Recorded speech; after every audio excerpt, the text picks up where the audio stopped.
जय श्री राम। श्री राम भगवान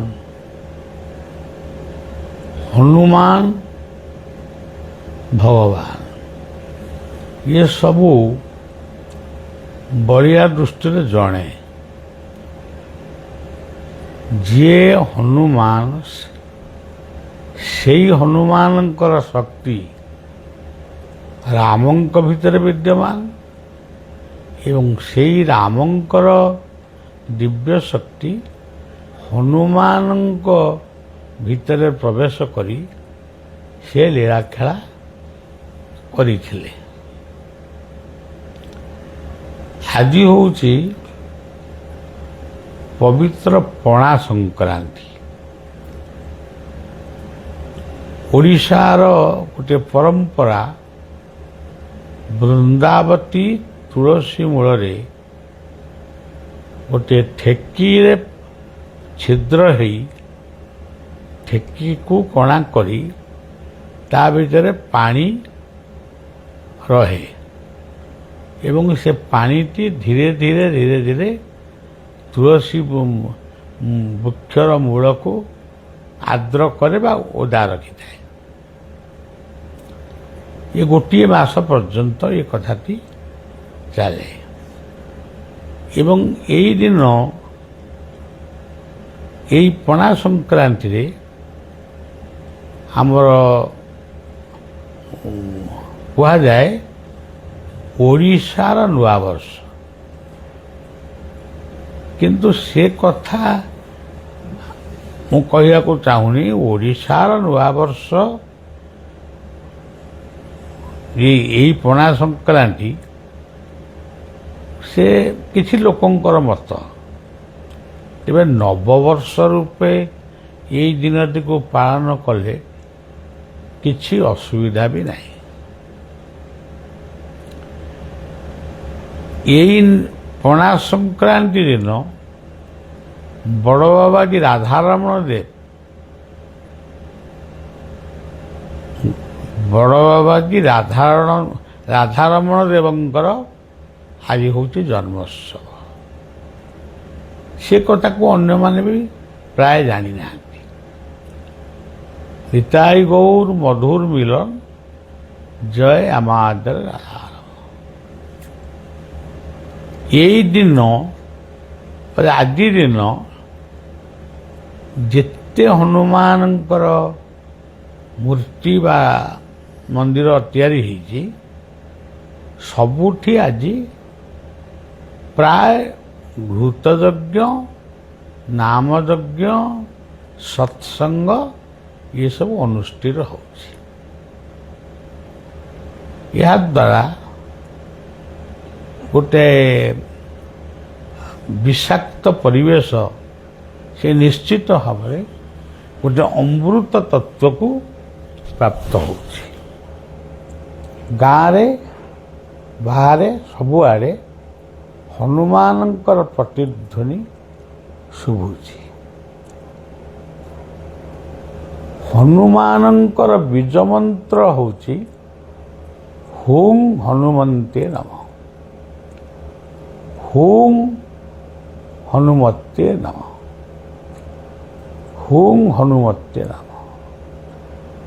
किंतु हनुमानंकर गोटे बड़ निष्ठा होची तांको नाम को स्मरण कले से जेतिके खुशी नुहंती तांको नाम तांको बीज मंत्र स्मरण करने पूर्वर जी तांकर इष्ट तांको नाम को जी भजन करे हनुमान खुशी हुआ। तेरे तांकर इष्ट होचंदी प्रभु श्रीराम। तेणु श्रीरामंकर बीज मंत्र होची रांग रांग रामाय नमः। हुं हनुमते नमः।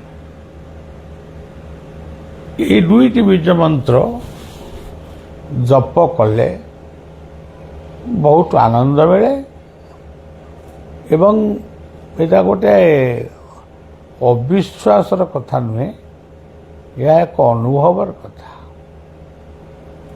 ଜଣେ ଯଦି କହିବ ରାଙ୍ଗ ହୁଙ୍ଗ ରାମ ହନୁମତେ ନମ, ତାହେଲେ ଭୁଲ ହେବନି।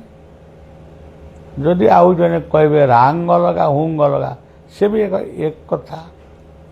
ଇଏ ହେଉଛି ଗୋଟେ ଭକ୍ତ ଭଗବାନଙ୍କର ଗୋଟେ ମିଳନୋତ୍ସବ।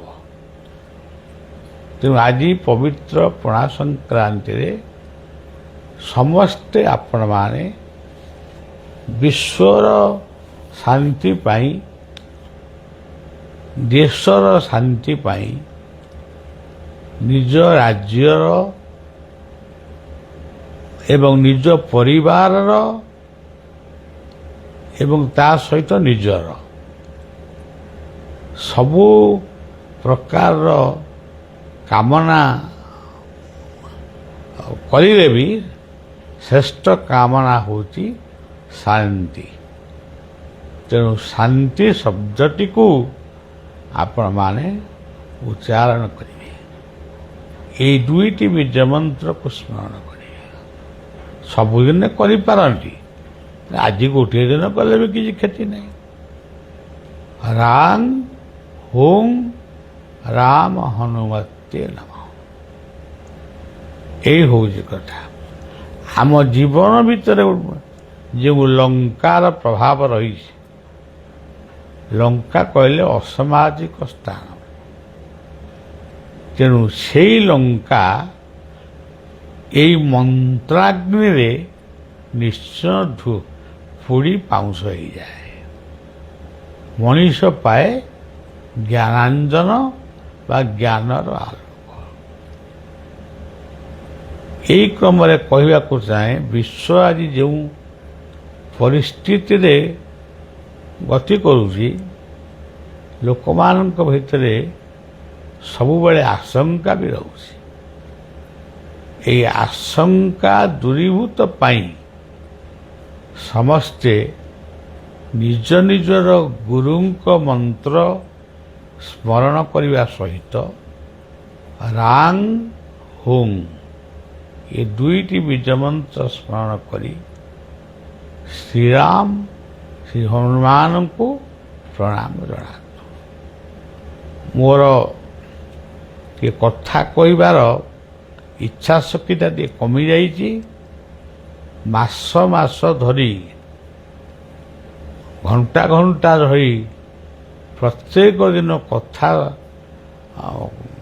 କହୁଥିବା ବେଳେ କାଲି ଦଧିବାମନଙ୍କର ଅସାରଣା ଗ୍ରାମର ଏଇ ତିର୍ତ୍ତୋଲ ଥାନା ଅସାରଣା ଗ୍ରାମର ହନୁମାନଙ୍କ